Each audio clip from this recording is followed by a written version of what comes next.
Is Donald Trump trying to save Cuba or destroy it? Conditions continue to worsen in Cuba as the U.S. cuts off critical supplies to the communist regime there. The people there have suffered for many, many years, and I think Cuba is going to be something we'll end up talking about. Trump's White House accuses the Cuban government of persecution and torture, a denier of free speech, corrupt, inhumane. But the Cuban government, according to state media, calls what Trump is doing genocidio económico. That's economic genocide in Spanish. Corruption, aging infrastructure, hurricanes, a struggling economy, international isolation, all pushing today's Cuba to the brink of a humanitarian crisis. By many accounts, U.S. sanctions on oil applied to a country with almost none left. They are asphyxiating, suffocating Cuba and its people to the point where Cuba itself has put out a warning to the world. If you're thinking of flying in or out, we have a serious problem. There will be no more oil or money going to Cuba, zero, says Donald Trump. Then there's this ominous or else. So the question is, why? What explains a country that has hit rock bottom, drawing so much aggressive attention from the most powerful country on earth? And why now?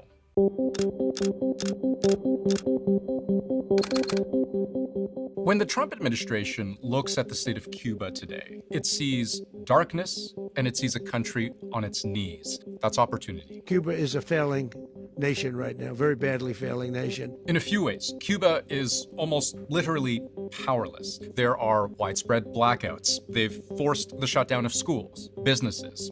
A state-run TV and radio broadcaster went off the air last month. In some cases, no power also means no running water. And the country's profoundly important tourism industry has all but collapsed. The only way many Cubans survive is from foreign money sent in from family and friends abroad. Because if you're trying to make do on a pension, let's say, in local currency, you're pulling in monthly roughly what it costs to buy one carton of eggs. At that price and that income, you're more likely to buy eggs individually, which is something people do in Havana. Life in Cuba has long been difficult for many Cuban citizens, but over the last few years, it's just gotten seemingly unbearable for many. At the heart of this crippled state is oil. Many of Cuba's power plants to generate electricity run on oil, and it doesn't produce enough oil to keep the lights on. It also can't buy enough oil because decades of U.S. sanctions have choked off the country's access to financial markets, insurance, foreign currency, and even willing sellers. Because oil is so hard to buy and difficult to deliver, Cuba relies on just a small handful of countries to supply it. In 2025, about 4% of incoming oil came from Algeria, 10% came from Russia, 25% from Mexico, and the rest, more than half of all incoming oil, from Venezuela. Shown in a slightly different way, here's the oil from Algeria, Russia, Mexico, and these bars are Venezuela. But you see this empty space representing the here and now? That's not missing information. That's as close to zero as you can get. Oil shipments have almost entirely dried up. President Trump says the U.S. carried out large-scale strikes on Venezuela overnight. The U.S. is turning up the pressure on Maduro's key ally, Cuba. They lived off Venezuelan money and oil, and none of that's coming now. Venezuela was providing between 27 to 35,000 barrels of oil per day at cut-rate prices to basically stave off Cuba's energy crisis. So the loss of that Venezuelan supply is a gut punch because it was it was the steadiest supply of imported oil that Cuba had access to. Yes, the Trump administration's capture of Venezuela's president and the unprecedented level of control Trump now has over Venezuela's economy as a result has strangled Cuba. Cuba's energy security is intimately intertwined with Venezuela, which Trump has now choked off. But then the threat of additional tariffs against countries like Mexico has brought Cuba to an even lower low. In late January, one estimate figured the country had just a few weeks' worth of oil left. Cuba is on the ropes, and Trump knows it.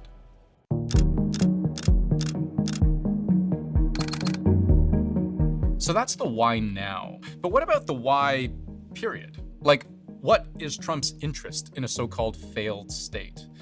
Well, to understand motivation, let's understand Trump's relationship with Cuba. as president, he's implying something very threatening.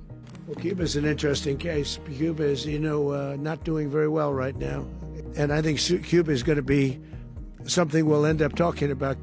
Even if it's vague, there's something quite coercive about that, right? But there was a time when Trump saw Cuba not as an enemy, but as an opportunity for business, while he was still the chair of Trump Hotels and Casino Resorts, which made sense. One of Trump's greatest successes is in hospitality, and tourism is Cuba's most important industry.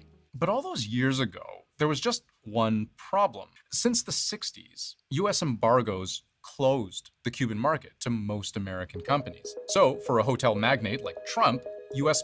policy was a bit of a pain. Take a look at this from reporting at the time. Consultants for Trump's hotel business requesting reimbursement for a business trip to Havana. More than $68,000 worth of work, but made legal only if it was technically on behalf of a charity.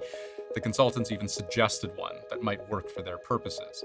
It's possible that Trump, like with the war in Gaza, sees some kind of development future here. I don't want to be cute. I don't want to be a wise guy, but the Riviera of the Middle East, this could be something that could be so bad. This could be so magnificent. But also, when I last saw Trump speak to reporters about his position on Cuba, he did something that I think is very telling. It's very similar in the sense that we want to help the people in Cuba, but we want to also help the people that were forced out of Cuba and living in this country. Do you want to say something about that, Marco, please?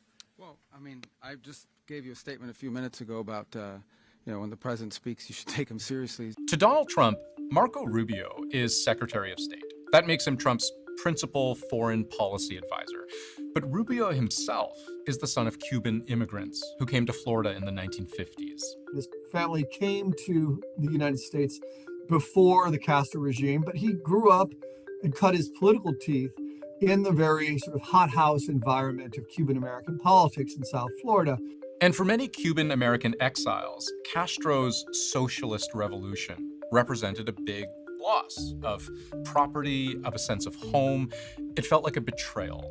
Cuba is a disaster. It's run by incompetent, senile men, and in some cases, not senile, but incompetent nonetheless. He made his political career based on hostility toward the Cuban government. And so, in some ways, the policy of hostility towards Cuba is very much his personal policy. Yeah, look, if I lived in Havana and I was in the government, I'd be concerned. And importantly, Trump knows this policy position really resonates with Cuban Americans, particularly in Florida, the historical swing state that's not so swingy anymore, where so many Cuban Americans live. For Cuban Americans, this really is a very important topic. And if you go to Little Havana in South Florida, you go to the cafes, you go to the restaurants, they still live and dream about returning to Cuba. They still stew in their hatred over Fidel Castro. This is very much relevant to their lives. So when self-described conservative Californian golf lover, future Mars resident Cliff Smith posts online, Marco Rubio will be president of Cuba, Trump was quick to reply, sounds good to me. But let's add one more dimension to the mix, one that's very personal for Trump.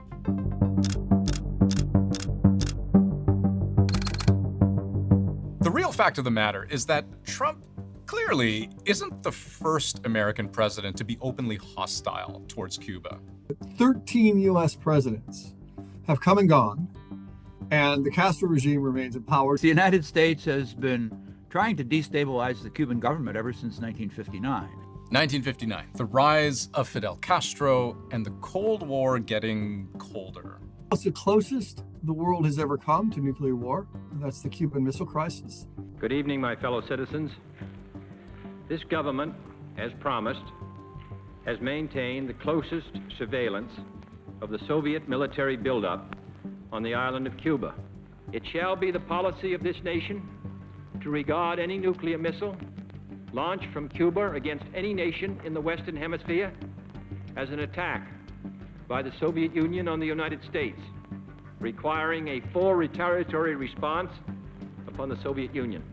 Again, just to underline, Cuba's communist existence just 200 some kilometers off the south coast of Florida has been a real knot of tension for the better part of a century. If Donald Trump were to undo that knot, finally bringing down a communist regime that's been 90 miles off the coast of the U.S. would be a huge feather in the cap of Donald Trump. Being able to say that I am the U.S. president who did the thing that no other U.S. president since 1959 was able to do. It is more about legacy, that Trump would be the president that finally overthrew the Cuban revolutionary government after 60 some odd years. This would be a crowning achievement for a president who repeatedly brags about how many wars he's solved. Because strictly pragmatically, compared to other geopolitical hotspots of the 21st century, Cuba figures fairly small. It is in the throes of economic collapse. It has no oil, no money, no influence, but its history, that to the United States is unique. And Trump may see that as being ripe for the taking.